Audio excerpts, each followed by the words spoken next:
Yan. Kahit yung ano niya, jump seat. Ito yung panglinis yan guys. Wipe out mamaya. Kasi marami pa yung mga ano. Dahil sa pag-install. Yan. Tapos dito sa unahan, yung nasa gitna na upuan pa lang ang nakakabit. Yan guys ha. Abangan nyo guys pag natapos. Lalo na pag nalinis na guys. Napakaganda niyan. Yan guys, na-install na ang mga upuan. Tingnan nyo naman kung gaano kaganda guys. Mating, install na rin yung mating. Kulay black, checkered design. Guys, nililinis lang nila guys kasi kulay puti. Nadumi yan sa pag-install. Pinupunasan lang ng wipe out. So guys, engine bay kasama yan. Step board, lalagyan din yan. Tignan natin dito.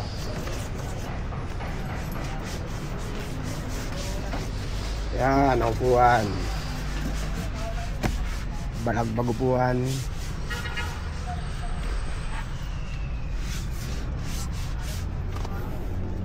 Yan.